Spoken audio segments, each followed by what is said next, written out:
नमस्कार साथियों, MMT commerce classes YouTube channel पे आप सभी का हार्दिक अभिनंदन है, हार्दिक स्वागत है।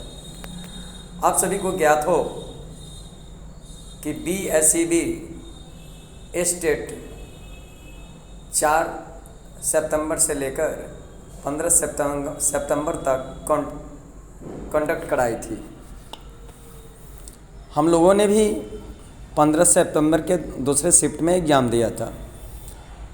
उसमें चलो भाई पेपर आया, बोर्ड ने जो पेपर जारी किया प्रश्न पत्र, उस सभी को हमने सॉल्व किया और सॉल्व करने के बाद इंतज़ार करते रहे कि आंसर की कब आएगा। आंसर की कब आएगा? जब बिहार बोर्ड ने आंसर की जारी किया, मेरे मित्रों ध्यान सुनिएगा, जब बिहार बोर्ड ने कॉमर्स STET कॉमर्स 15 तारीख का जो एग्ज़ाम कंडक्ट कराया गया था 15 तारीख को दूसरी पाली में, तो जो उसका आंसर की जारी किया गया है, तो इस आंसर की से हम संतुष्ट नहीं हैं। शायद बहुत सारे विद्यार्थी संतुष्ट नहीं होंगे, क्योंकि आपको मैं प्रत्यक्ष प्रमाण ये आपको डालूंगा मैं अपने चैनल पे। क्वेश्चन कहाँ कहाँ गलती किया गया है मेरे मित्रों, ध्यान से मेरी बातों को सुनिएगा। शायद आप लोग भी क्लेम किए होंगे, सब कोई क्लेम किया है। क्वेश्चन नंबर 2 में एरर है, 3 में एरर है, क्वेश्चन नंबर 5 में एरर है, क्वेश्चन नंबर 6, 8, 10 और 21।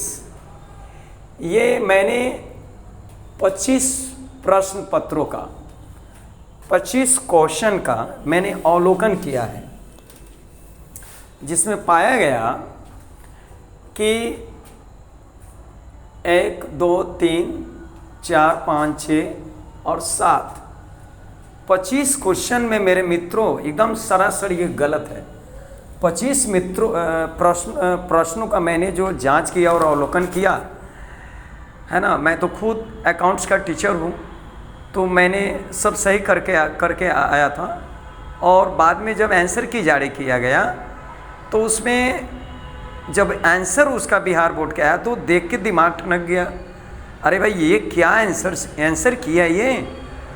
अब आप बताइए कि 25 क्वेश्चन का मैंने अवलोकन किया, जिसमें 1, 2, 3, 4, 5, 6, 7 क्वेश्चन गलत है। क्वेश्चन सही है, लेकिन आंसर शीट जो बिहार बोर्ड ने जारी किया है कॉमर्स का, वह आंसर शीट ही गलत है। जो नीचे राइट आंसर उसने दिया है, इशू किया है।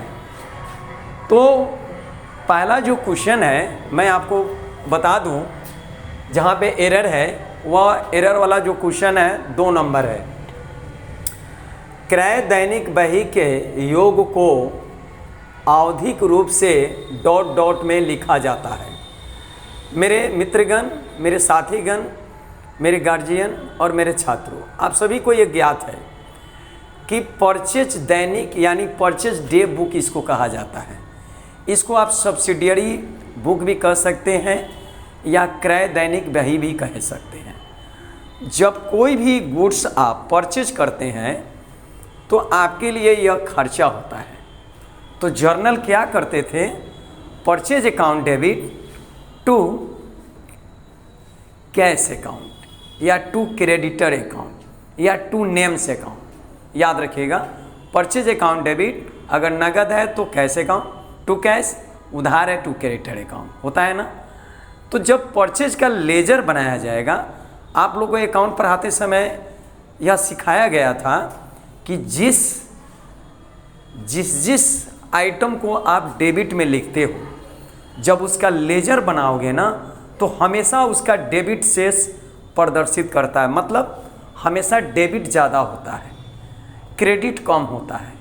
जैसे लैंड खरीदा, land account debit to cash, plant खरीदा, प्लांट टू कैश, मशीन खरीदा, मशीन टू कैश। तो जितने भी सन्ड्री एसेट्स हैं, उन सभी का जब लेजर बनाया जाएगा, तो निश्चित है कि सभी जो है उससे रिलेटेड होंगे, जो नेगेटिव वो सब डेबिट में आएगा लेजर में। तो कहने का मतलब क्या है कि जितने भी जर्नल प्रविष्टियाँ आप करते हैं रोज नामचा, जिनको आप डेबिट में लिखते हैं, तो जब कभी भी आप लेजर बनाओगे तो उसका सर्वथा हमेशा डेबिट बैलेंस आता है। मीन्स डेबिट ज़्यादा आएगा, क्रेडिट कम आएगा।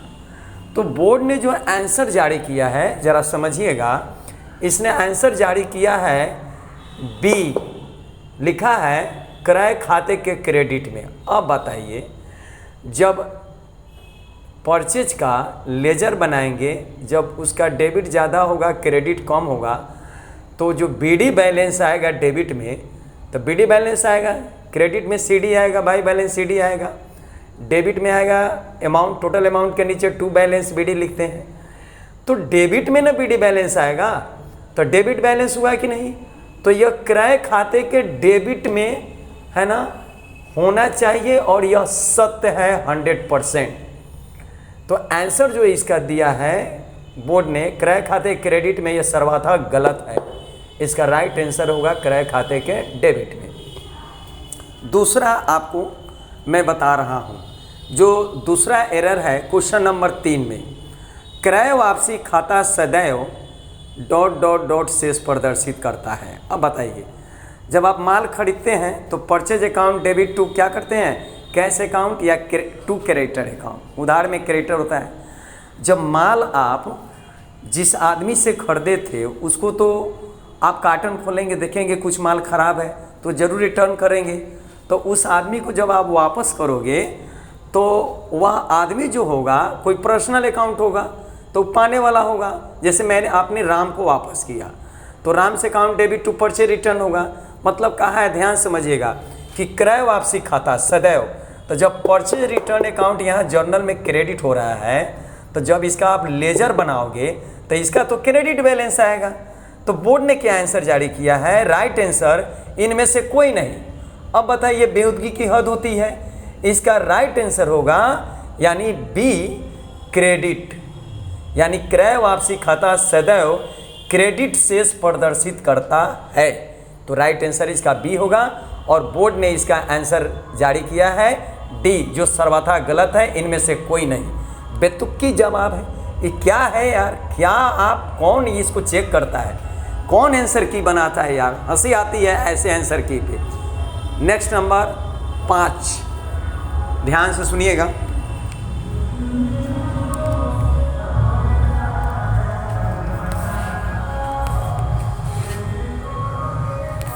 मेरे मित्रों, थोड़ा साउंड आ रही है, भाषानुशान का कार्यक्रम चल रहा है अभी गणपति का, क्षमा चाहेंगे, लाइन पे बने रहेंगे और सुनेंगे। अब आइए क्वेश्चन नंबर 5, लागत मीन्स कॉस्ट ऑफ कॉन्सेप्ट, लागत अवधारणा से आशय है। अब पहले समझिए लागत क्या है। आप जानते हैं कि लागत हमेशा लागत होता है। जैसे आप कोई वस्तु खरीद रहे हो, अगर 50,000 रुपये में खरीदे हो तो उसकी लागत मूल्य 50,000 हो जाएगी। जब बेचेंगे तब ना उसमें प्रॉफिट शामिल होगा, है ना। मेरी बात को समझिए गौर से, लागत हमेशा लागत होता है। जैसे लैंड खरीदा 50,000 में, तो land account debit to cash, 50,000 से डेबिट क्रेडिट होगा, तो लागत मूल्य हमेशा लागत मूल्य होता है। तो क्या लिखा है कि लागत अवधारणा से आशय, लागत में कभी भी प्रॉफिट शामिल नहीं होता, यह आप याद रखिएगा। और वस्तु को कभी भी लागत मूल्य पर बेचा नहीं जाता है, वस्तु को लागत में है ना लाभ लेकर बेचा जाता है। ठीक है, अब सवाल आना है आपको यहाँ विक्रय की बात नहीं कह रहा है, यहाँ कहा है कि लागत अवधारणा से आशय, माने लागत क्या है भैया। तो जो वस्तु हम खरीदेंगे 50,000 में या 20,000 में, वही ना मेरा लागत मूल्य होगा। तो इसका ऑप्शन जो दिया है जरा समझिएगा, माल का लागत मूल्य पर विक्रय, माल का बाजार मूल्य पर विक्रय, माल का लागत प्लस लागत परसेंट पर विक्रय, और संपत्ति का लागत मूल्य पर पुस्तकों में लेखांकन। आप समझिए, बोर्ड ने जो इसका आंसर की जारी किया है ए डाला है, क्या, तो माल का लागत मूल्य पर विक्रय, जो सर्वथा गलत है। माल को, कोई भी माल आप अगर 50,000 में खरीदते हैं तो क्या 85,000 में बेच दीजिएगा? ये कॉमन सेंस होना चाहिए आंसर शीट जारी करने वाले को। कभी भी माल में हम लागत मूल्य में है ना परसेंटेज जोड़ कर, यानी एसपी बराबर होता है सीपी प्लस प्रॉफिट, यानी लागत मूल्य में लागत का परसेंटेज जोड़कर हम लोग क्या करते हैं, बेचते हैं। तो यहाँ विक्रय की बात नहीं कह रहा है, यहाँ कह रहा है लागत अवधारणा से आशय। तो लागत अवधारणा से आशय है कि जितने में वस्तु खरीदा जाएगा, कोई भी अगर लैंड बिल्डिंग प्लांट खरीदेंगे वही उसकी लागत होगी। तो इसका राइट आंसर होगा संपत्ति। बोर्ड ने जारी किया माल का लागत मूल्य पर बिक रहा है, जो सर्वथा गलत है। इसका राइट आंसर होगा संपत्ति का लागत मूल्य पर पुस्तकों में लेखांकन, ये होगा डी। ठीक है, अब आते हैं नेक्स्ट क्वेश्चन। नेक्स्ट क्वेश्चन मेरे मित्रों, मेरे प्यारे दोस्तों, मेरे साथियों, मेरे गार्जियन, 6 नंबर। अब जरा देखिएगा गौर से, जो अकाउंट पढ़ा रहे होंगे, जो शिक्षक होंगे, उनको गौर करना होगा इस कंटेंट पर। अंतिम खाते का उद्देश्य ज्ञात करना है। अब आप सोचिए, अंतिम खाता का मतलब क्या होता है? बैलेंस शीट होता है, आर्थिक चिट्ठा होता है। तो आर्थिक चिट्ठा बनाने का उद्देश्य क्या होता है? लाभ ज्ञात करना तो नहीं होगा, इधर जो है जाएगा प्रॉफिट एंड लॉस में जाएगा, हानि भी नहीं आएगा, प्रॉफिट एंड लॉस में आएगा। जैसे प्रॉफिट एंड लॉस अकाउंट बनाते हैं तो है ना, या तो नेट प्रॉफिट या नेट लॉस आता है, तो ए बी तो होगा नहीं। पूंजी कैपिटल ये भी नहीं होगा, चूँकि यहाँ अगर प्रश्न कहता कि एसेट्स बराबर क्या होता है, संपत्ति बराबर क्या होता है, तो एसेट्स बराबर कैपिटल होता है, टोटल एसेट्स बराबर टोटल कैपिटल होगा। डी ऑप्शन जो दिया है लाभ हानि एवं वित्तीय स्थिति, profit and loss and balance, मतलब बोर्ड ने जो आंसर जारी किया है, राइट आंसर लिखा है सी पूंजी। पूंजी कैसे हो जाएगा, है ना, क्योंकि बैलेंस शीट के दो पक्ष होते हैं, एक एसेट साइड और एक liability side. Left side liability side capital and liability, asset side right side assets and property. तो जब लायबिलिटी साइड में टोटल कैपिटल होता है तो टोटल कैपिटल बराबर टोटल एसेट तो होता है, लेकिन प्रश्न को ध्यान समझिए, अंतिम खाते का उद्देश्य बनाने का उद्देश्य यानी ज्ञात करने का उद्देश्य क्या होता है? लाभ हानि एवं वित्तीय स्थिति ज्ञात करना।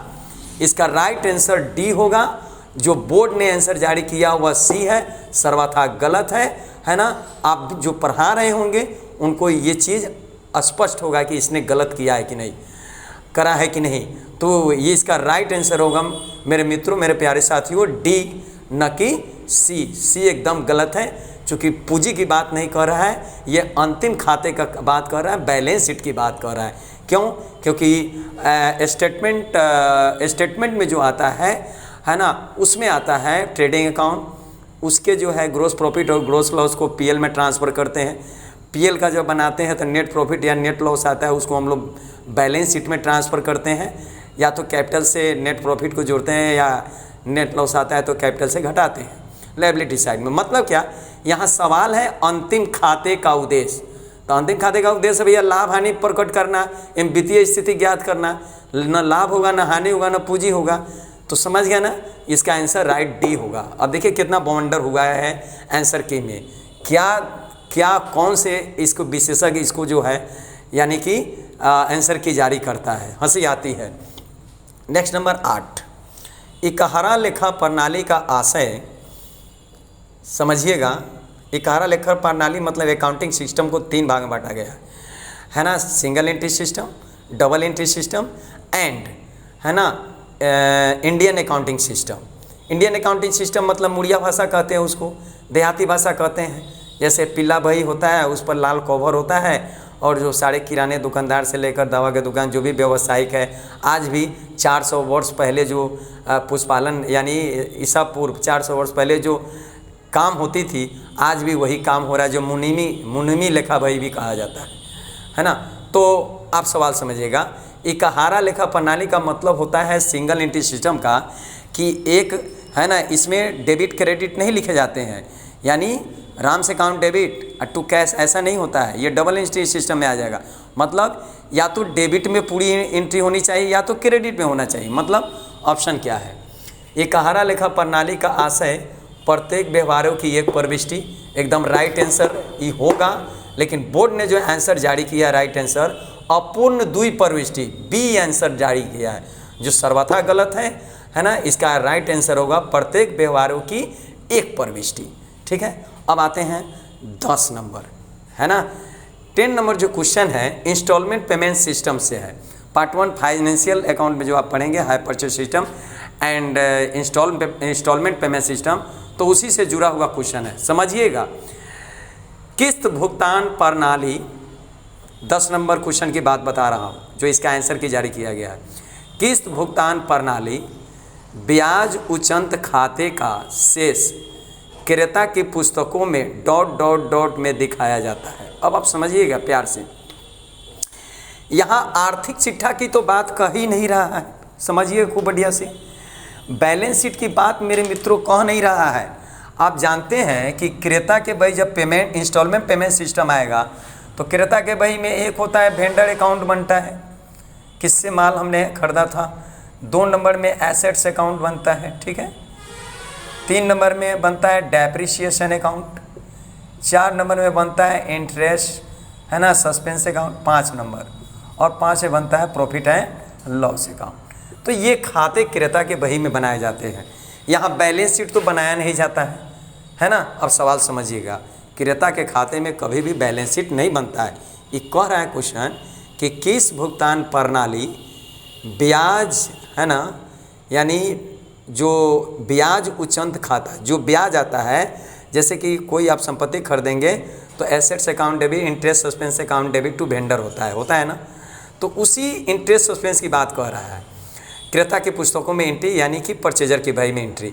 तो किस भुगतान प्रणाली ब्याज उचंत खाते का शेष, तो जो इंटरेस्ट सस्पेंस अकाउंट बनाया जाएगा क्रेता की पुस्तकों में। अगर कहता कि बैलेंस शीट के किधर दिखाया जाएगा तब होता है एसेट साइड में, लेकिन कह रहा है क्रेता के पुस्तकों के डॉट डॉट में दिखाया जाएगा। यहाँ क्रेता की पुस्तकों कह रहा है। तो अब बताइए, क्रेता के पुस्तकों में यानी परचेजर की बही में जब हम लास्ट में सबसे एंट्री जब करते हैं तो एक एंट्री होता था, याद करिएगा, है profit and loss account debit to depreciation account to interest suspense या इंटरेस्ट अकाउंट। मतलब जितने भी इंटरेस्ट है टोटल और जितने भी डेप्रिसिएशन है, ठीक है ना, उन सभी को पीएल अकाउंट में ट्रांसफ़र करते हैं। लास्ट वाला जो एंट्री होता है क्रेता के बही में। आप किताब खोल के स्केचिंग का देखिएगा आपके, है ना, क्रेता के बही में जर्नल जाइएगा और देखिएगा सबसे नीचे दिया है कि नहीं दिया है। तो इंटरेस्ट को और डेप्रिसिएशन को हमेशा पीएल में ट्रांसफ़र करते हैं। तो इसने जो आंसर जारी किया है सी, आर्थिक चिट्ठा के संपत्ति पक्ष में। अरे भैया पागल हो क्या, संपत्ति के तो बात तू कह नहीं रहा है। अगर तू कहता कि ब्याज उचंत खाता का जो अब लेजर बनाएंगे उसका जो शेष आएगा, जो डेबिट बैलेंस होगा, तो बैलेंस शीट के किधर दिखाया जाएगा, तब राइट आंसर होता है आर्थिक चिट्ठा के संपत्ति पक्ष में।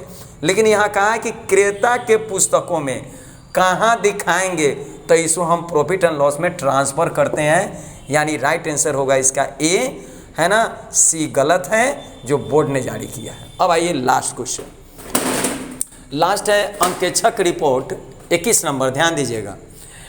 अंकेक्षक रिपोर्ट जब कुछ आपत्ति सहित हो तो जाना जाता है। ए नंबर, अब जाए मान लीजिए कि कोई ऑडिटर आता है, तो मान लीजिए कि ये ऑडिटिंग फाइनेंशियल अकाउंट में जो आपको अकाउंट फाइनेंशियल अकाउंट पढ़ना है, एक ऑडिटिंग पढ़ना है जो थियरी है ना। तो जो उसी की बात कह रहा है कि जब आप मान लीजिए कोई कंपनी खोले हैं, उसमें अगर गबन हो गया है, घोटाला हो गया है, तो उसकी जांच कराएंगे। तो बाहरी जो है अंकेक्षक आता है ना, यानी जिससे कोई उसके खाता से कोई लेन देन नहीं होता है, वह बाहर का आदमी होता है, बाहर का अधिकारी होता है ना।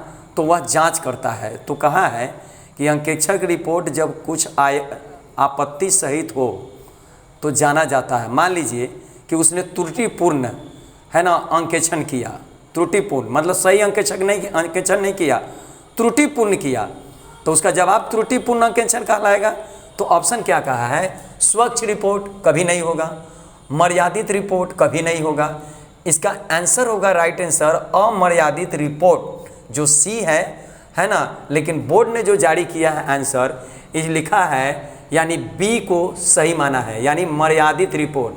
कैसे हो जाएगा, जब कोई त्रुटि नहीं होता अंकेक्षक रिपोर्ट में करने के समय, जब कोई त्रुटि आपत्ति विपत्ति नहीं होता, तब तो वह मर्यादित रिपोर्ट होता। लेकिन यहाँ तो स्पष्ट कर रहा है कि आपत्ति सहित, मतलब जो रिपोर्ट अंकेक्षक ने जारी किया वह सत्य नहीं है, कुछ त्रुटि है, तो यह अमर्यादित रिपोर्ट होगा कि नहीं होगा। तो बोर्ड ने आंसर जारी किया है क्या, मर्यादित रिपोर्ट। पागल हो गए हो, सारे विद्यार्थी को पागल बना दोगे, है ना। ऐसे आंसर की जारी किया जाता है। इसका राइट आंसर होगा मेरे मित्रों सी आंसर होगा, बी सर्वथा गलत है। Thank you. हमने अब देखिए मैंने 25 क्वेश्चन का अवलोकन किया है, अब पूरी गहन अध्ययन से जांचा है ना। मैं ऑलरेडी बच्चे को अकाउंट्स के बच्चे को पढ़ाता हूँ, है ना। मेरी एक्सपीरियंस है ना 12-13 ईयर्स से कम नहीं है, मैं लगभग 15 वर्षों से कार्यरत हूँ और मैंने बारीकी से इसको अध्ययन किया है। अब हम लोग ने सही बना के आया है, लेकिन जब आंसर की बोर्ड के द्वारा जारी किया गया तो मेरा दिमाग ख़राब हो गया, सदमे में आ गए। फिर मैंने जब किताब उलट कर देखा, सारे चीज़ का अवलोकन किया, है ना। ये सारे चीज़ आपके है ना ऑडिटिंग चैप्टर में है, फाइनेंशियल अकाउंट में है, और जितना भी है 2 नंबर 3 नंबर 5 नंबर है ना, 5 नंबर कॉस्ट अकाउंट से है। आपको जो थर्ड पार्ट में कॉस्ट अकाउंट पढ़ाया जाता है 6 नंबर क्वेश्चन और 8 नंबर क्वेश्चन, ये सब 11th के चैप्टर से है। आप भी देख सकते हैं, आपके पास ऑब्जेक्टिव होगा SK सिंह का, आप उसमें देखिए, है ना। आपकी संतुष्टि के लिए मैं कह रहा हूँ। तो ये बोर्ड ने जो किया है सर्वथा गलत है, हम इसकी निंदा करते हैं। बोर्ड को है ना 30 तारीख को ये रिजल्ट जारी करने जा रहा है। आप सभी आवाज़ उठाइए, मेरी आवाज़ को वहाँ तक पहुँचाइए, है ना। मैं YouTube चैनल पे इनको डाल रहा हूँ, कल मैं फिगर डालूँगा, फिगर के साथ में आपको है ना इसका राइट आंसर के साथ जो है इसको इशू करूँगा। आप सभी इसको आगे बढ़ाएं, है ना। आप सभी भी विरोध करें कि ऐसे अगर होगा तो बच्चे का भविष्य क्या होगा, है ना। बच्चे के भविष्य के नाम पर खिलवाड़ हो रहा है कि नहीं। ऐसे भी हम लोग का एज एक्सपायर कर रहा है ना। क्या होगा, B.Ed करने का फ़ायदा क्या होगा, M.A करने का क्या फ़ायदा होगा, है ना। इतना एक्सपीरियंस होने का क्या फ़ायदा होगा, ज़िंदगी भर हम लोग घास काटते रह जाएंगे। इसलिए सरकार से निवेदन है कि पुनर्क्वेश्चन को जांच करके आप पूरा जांच अगर सही है ना, एक विशेषज्ञ को रखें और किसी अच्छे क्लासेस वाले को रखें जो बच्चों को अकाउंट्स पढ़ाते हैं। उनकी जो लगातार जो रहती है शिक्षा बैठी नहीं रहती है, करेंट में रहती है ना। उनको पूर्ण ज्ञान होता है, तो किसी विशेषज्ञ मीन्स किसी क्लासेस वाले को, है ना, जो लगातार करंट में क्लासेस 10 साल 12 साल से करा रहे हैं, जो एक्सपीरियंस होल्डर है, उनसे क्वेश्चन के आंसर की को जांच कराया जाए और इसमें देखिए कितना त्रुटि पाया जाएगा। मैंने तो सिर्फ 25 का मैंने अवलोकन किया है और लगभग इसमें 1 2 3 4 5 6 7 क्वेश्चन मैंने गलती पाया है। तो प्लीज़ मैं आग्रह करता हूँ शिक्षा विभाग मंत्री से कि हे महाशय, आप हम लोग के भविष्य से खिलवाड़ न करें, पुनः इसकी जांच कराएं, है ना। इस पर टीम बैठाए और क्वेश्चन को पुनरावृत्ति करके सही इसका आंसर की, है ना, जवाब इसका होना चाहिए। बच्चे के भविष्य से खिलवाड़ नहीं होना चाहिए, नहीं तो बच्चे आत्महत्या करने पर उतारू आ जाएंगे। तो प्लीज़ मेरे साथियों, आप लोग भी इस पर आइए और इसको आगे बढ़ाइए। थैंक यू, धन्यवाद। मैं आपको इतना टाइम मेरे YouTube पर देने के लिए आप सभी को धन्यवाद। Very very thanks. सत श्री अकाल, आदाब, नमस्ते।